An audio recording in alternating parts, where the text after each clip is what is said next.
RCV Notícias.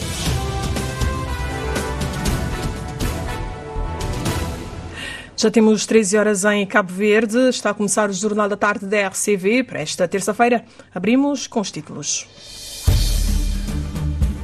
Boa tarde. Valor de cada voto válido aumenta a 41% e os partidos passam a receber por cada voto válido 705 escudos ao invés dos 500 com efeitos às eleições de 2024. Conselho Nacional de Medicamento reunido para aprovação das novas listas de medicamentos do país. Governo regulamenta novas profissões cujo exercício formal vai exigir carteira profissional. Vários incêndios florestais continuam a lavrar em Portugal e perto de 1.500 bombeiros combatem chamas. Governo chinês oferece subsídio de pouco mais de 46 mil escudos por cada filho numa tentativa de aumentar a taxa de natalidade e combater o envelhecimento da população. O desenvolvimento destas e outras notícias para acompanhar já a seguir numa edição e apresentação do Anatólio Lima. Boa tarde.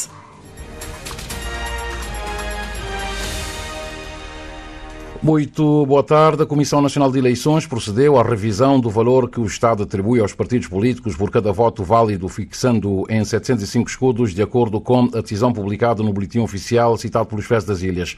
A mesma fonte informou que na reunião plenária, após análise técnica da proposta de revisão, com parecer dos assessores da Comissão Nacional de Eleições e a auscultação dos representantes dos partidos políticos, os membros presentes deliberaram por unanimidade que a revisão é legalmente obrigatória e deve ser implementada com efeito nas eleições autárquicas de 2024.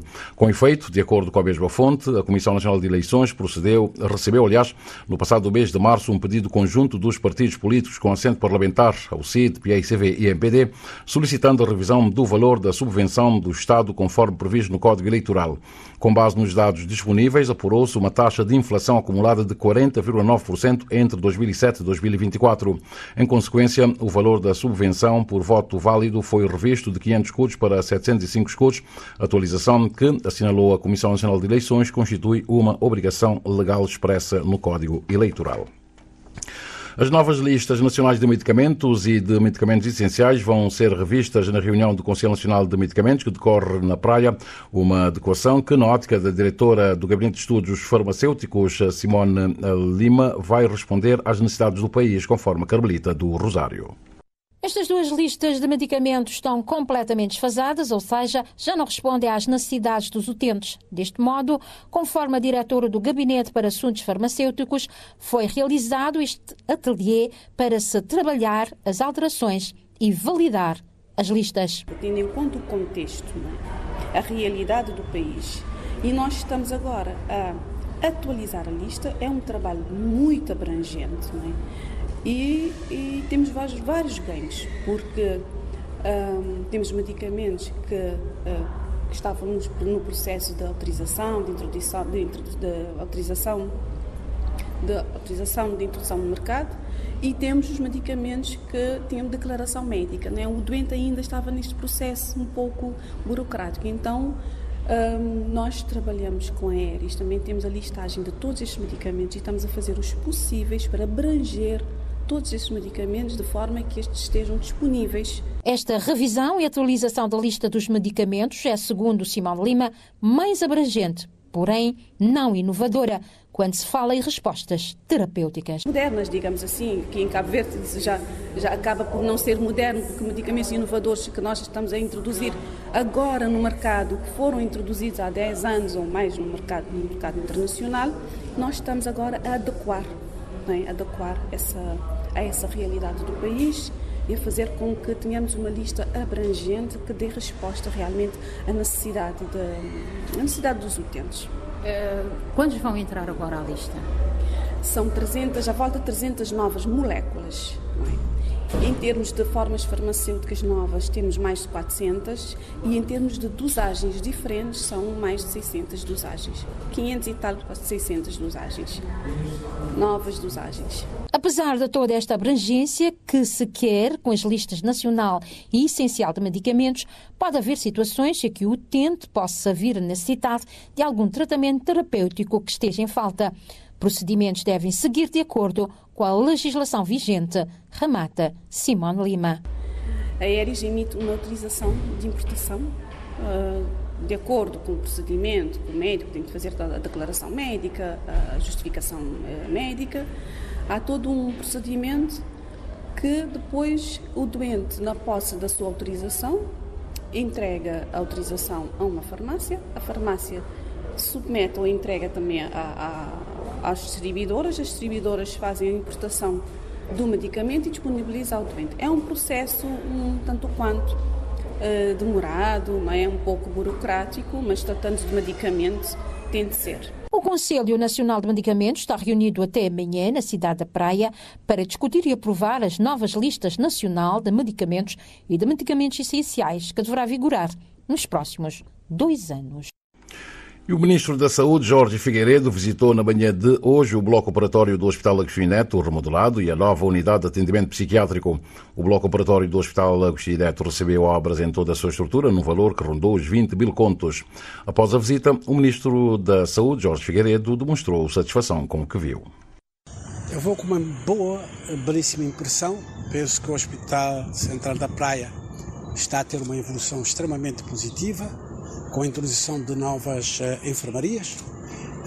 Estamos também, portanto, com a remodelação do bloco, passamos a ter disponível 4 blocos, a trabalharem das 8 às 20 e, portanto, com uma capacidade permanente de reduzir substancialmente a lista de espera que ocorreu quando nós tínhamos só a metade desse número. A remodelação abarcou 4 salas cirúrgicas, salas de pré- e pós-operatório e também outras dependências. O Ministro também ficou satisfeito com as melhorias que poderão ocorrer nos cuidados psiquiátricos. Eu vou com uma boa, belíssima impressão. Penso que o Hospital Central da Praia está a ter uma evolução extremamente positiva, com a introdução de novas enfermarias. Estamos também, portanto, com a remodelação do bloco, passamos a ter disponível 4 blocos, a trabalharem das 8 às 20. Estamos a ter a repetição do primeiro áudio do Ministro. Na verdade, queríamos ter uma outra intervenção do Ministro, durante a qual faz então referência ao serviço psiquiátrico.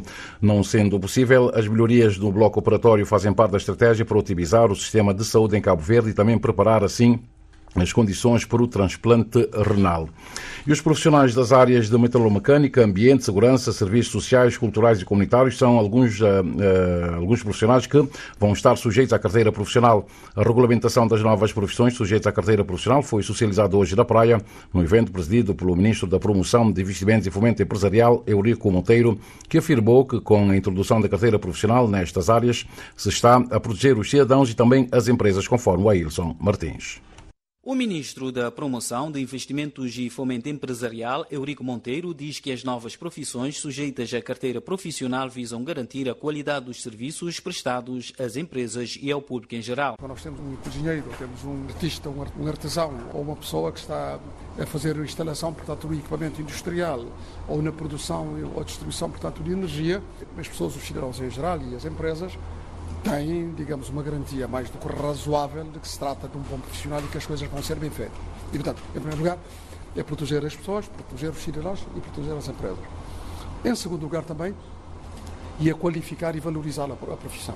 E, portanto, e a pessoa, digamos, passa também a ser reconhecida pela sua competência, pela sua qualidade, portanto, de prestação de serviço, o que lhe garante, digamos, no mercado um tratamento, portanto, mais condizente com a profissão. E, em terceiro lugar, também é motivar outras pessoas que têm alguma restrição de acesso a esta profissão para também procurarem a formação e assim também ganhar, digamos, qualidade na sua profissão. O governante aponta as áreas profissionais que vão passar a exigir a carteira profissional. Eu realçaria a questão da instalação dos equipamentos, da área, portanto, da metalomecânica, da área também da mecatrónica, também da área de produção, transportes e distribuição, portanto, de energia, da área do meio ambiente e até também da área da segurança privada, também da hotelaria, portanto, do turismo e da restauração, e, portanto, são áreas várias, e que são, portanto, a área da cultura, das artes plásticas, do artesanato, da área também da representação, portanto, um conjunto de áreas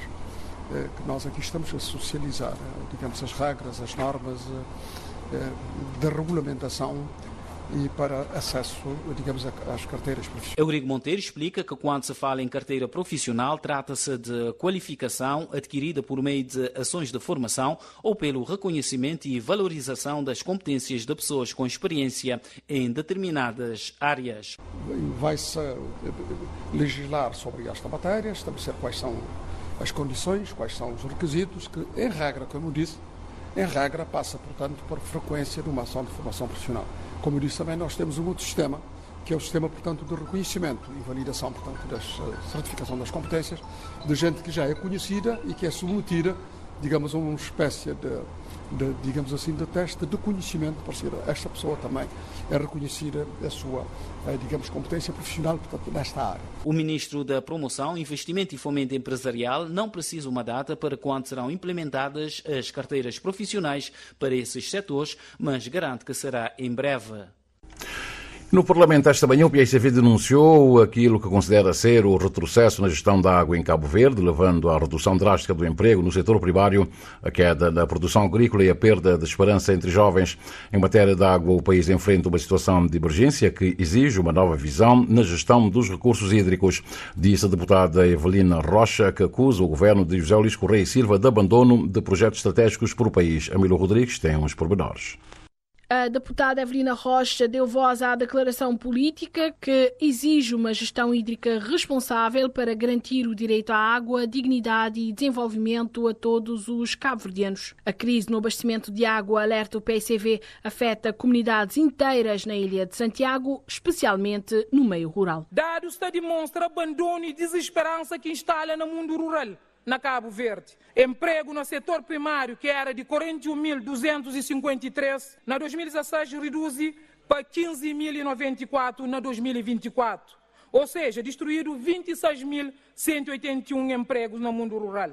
Produção de hortícolas, raízes e tubérculos reduz 54%. Jovens perdem esperança nesse país e se imigra à procura de oportunidades que é negado ali nessa terra ali, para o governo do MPD, liderado por Ulisses Correia e Silva. Por tudo isso, o PICV exige a retoma de projetos abandonados e a concretização do programa de dessalinização de água para a agricultura. É preciso introduzir transparência e gestão integrada de recursos hídricos. O próprio relatório de situação e tendência sobre meta de implementação de ODS 2030 produzido para a ONU na Cabo Verde demonstra que houve um retrocesso na implementação de gestão integrada de recursos hídricos. É hora de trabalhar para a concretização de um Cabo Verde para todos.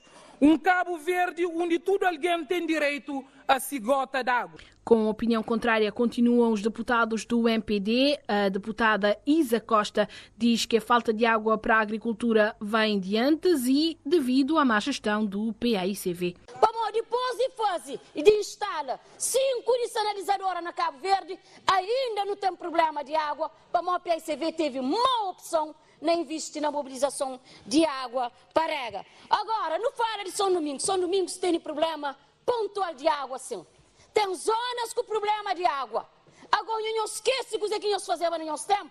O único furo de abastecimento de água na São Domingos, que está abastecendo São Domingos inteiro, nós Espanha, nós dá para um camarada e um dirigente de nós para ajudar nós a fazer campanha, nós deixa a população de São Domingos a morrer. Míngua de água. Já o CID afirma que a questão da falta de água deve ser enfrentada de frente e resolvida com o uso de novas tecnologias. António Monteiro destaca a importância de se garantir não apenas a quantidade, mas também a qualidade da água. E 50 anos depois da nossa independência, já deveria ser a altura de termos este problema, que nós consideramos grave, resolvida. Porque eu ouço a falar, por exemplo, do programa JICA, há mais de 15 anos. Nós gostaríamos é que o governo centrasse e resolvesse a problemática da água de uma vez por todas. Gostaríamos de chamar a atenção do governo para a problemática da qualidade, do potencial renal da água, para evitarmos um número de pessoas com problemas de rins que infelizmente está a aumentar significativamente em Cabo Verde. O pralo negativo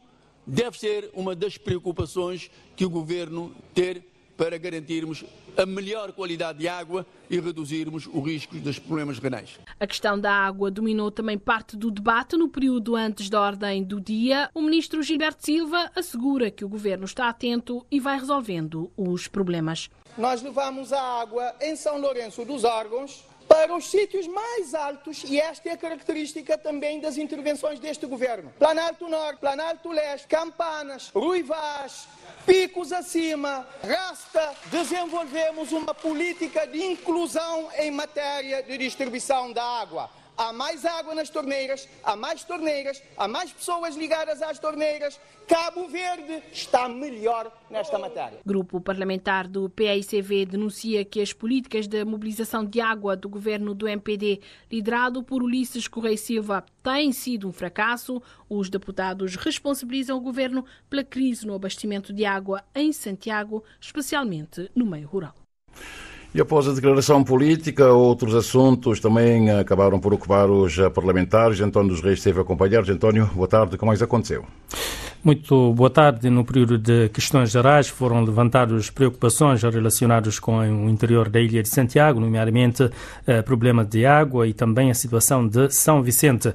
No caso de Santiago Norte, a deputada do Movimento para a Democracia, Isa Miranda, considera que Santiago Norte está a viver o melhor momento graças à boa governação do Movimento para a Democracia.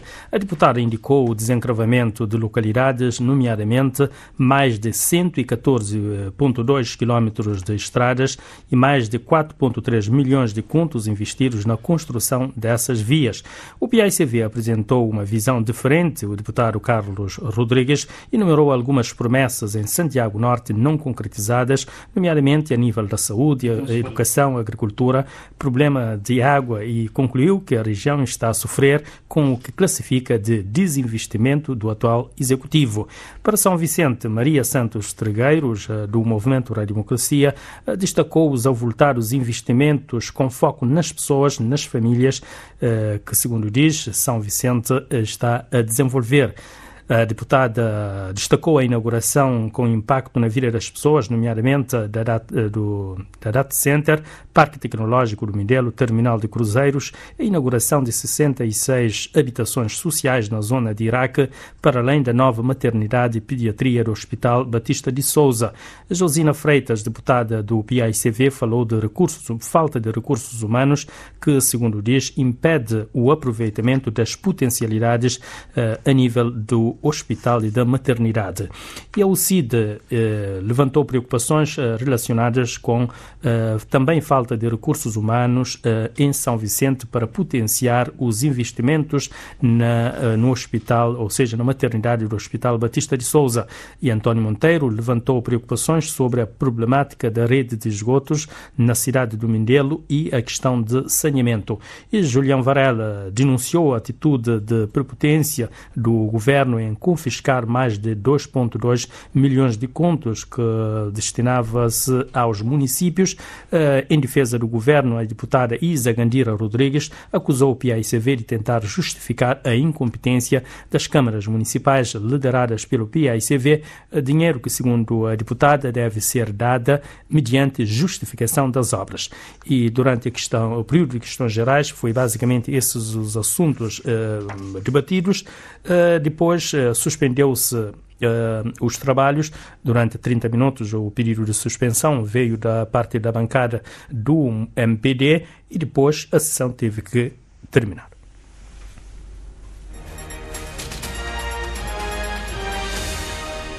Obrigado, António dos Reis. Já temos 13 horas mais 19 minutos. Jornal da Tarde da Rádio de Cabo Verde. Portugal chega-nos a informação de que vários incêndios florestais continuam a lavrar no país, da manhã desta terça-feira, sendo os fogos nos distritos de Aveiro e Viana do Castelo aqueles que mais preocupam as autoridades. Só estes dois incêndios mobilizam mais de 900 bombeiros no terreno, apoiados por mais de 300 meios terrestres, de acordo com o site da Proteção Civil, quando eram 7 horas desta terça-feira. Outros 400 operacionais estão a combater as chamas no distrito de Castelo Castelo Branco. Só estes 3 incêndios mobilizam cerca de 1.300 operacionais num dia em que quase toda a parte continental de Portugal está sob aviso amarelo devido ao calor. No total, segundo o site da Proteção Civil de Portugal, estão no terreno cerca de 2.000 operacionais a combater incêndios.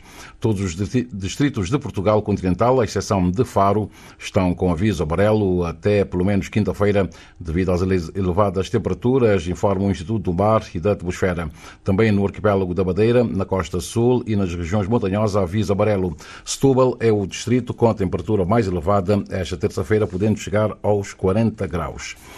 A Associação Nacional dos Taxistas de Angola demarcou-se dos atos de vandalismo praticados por pessoas consideradas oportunistas contra inocentes, bens públicos e também privados no âmbito da paralisação dos taxistas em Luanda. A associação, para já, anunciou a suspensão da greve.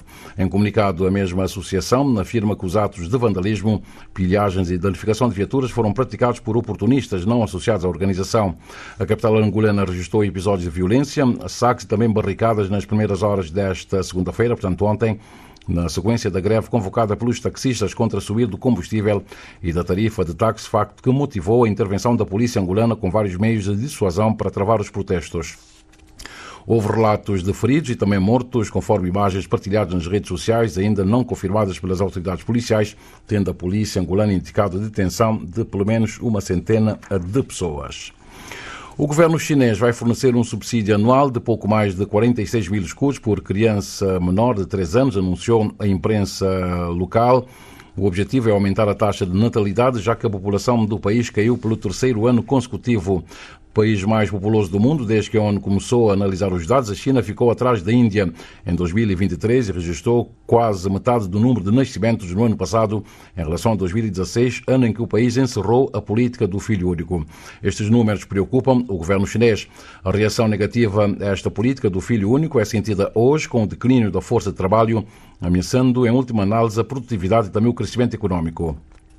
Até 2100, a população da China poderá cair para menos de 800 milhões de pessoas. É neste contexto que o governo chinês busca aumentar a taxa de natalidade por todos os meios necessários, principalmente por meio de incentivos económicos. Em várias cidades, políticas locais mais generosas já surgiram. Em Wuhan, por exemplo, Mongólia Interior, uma família pode receber até 12 mil euros pelo nascimento de um terceiro filho. Com o declínio populacional da China pelo 3º ano consecutivo, o governo chinês está introduzindo o subsídio nacional de 420 euros por ano para cada criança menor de 3 anos. Trata-se de uma novidade para o país que luta para reverter a tendência diante da crise demográfica sem precedentes.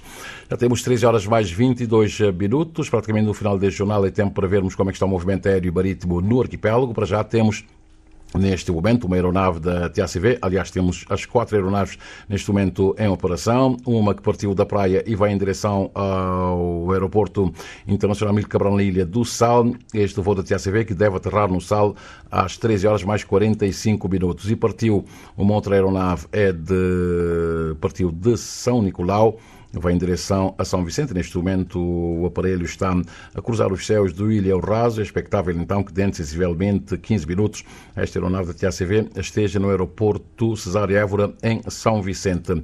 Já partiu da Ilha do Sal um aparelho da TUI que vai para Amsterdã e vai aterrar na Holanda quando forem 9 horas mais 48 minutos.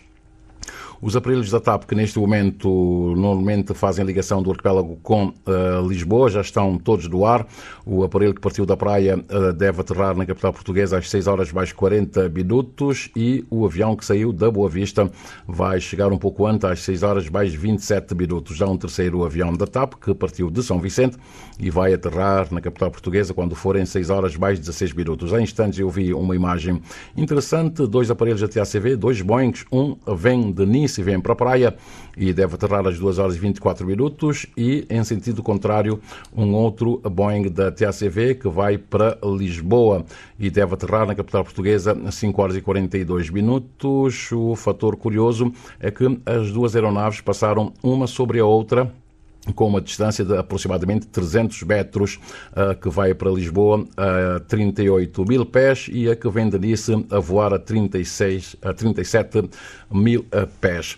Pela via marítima, neste momento, não temos nenhuma informação relevante para partilhar com o amigo ouvinte. Os ferros estão todos parados neste momento, pelo que vamos agora falar do movimento das Baresp, como que nos dizem as tabelas solunares em relação aos melhores momentos para pesca.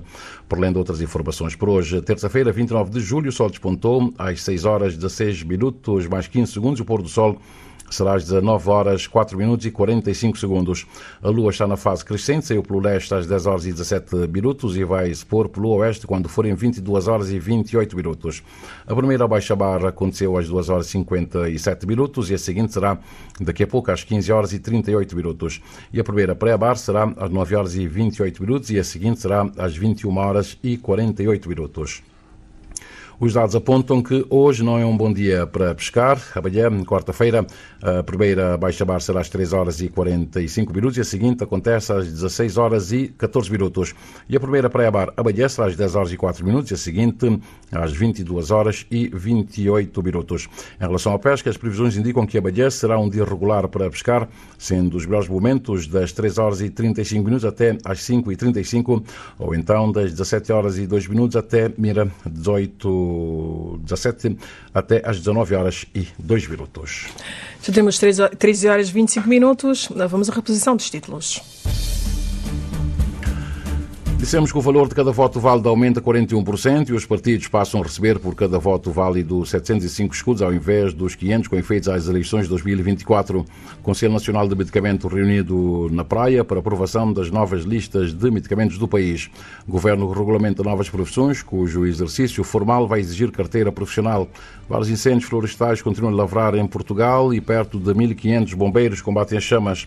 O Governo chinês oferece subsídio de pouco mais de 46 mil escudos por cada filho numa tentativa de aumentar a taxa de natalidade e combater o envelhecimento da população. Tudo dito nesta edição do Jornal da Tarde, com o Anatólio Lima.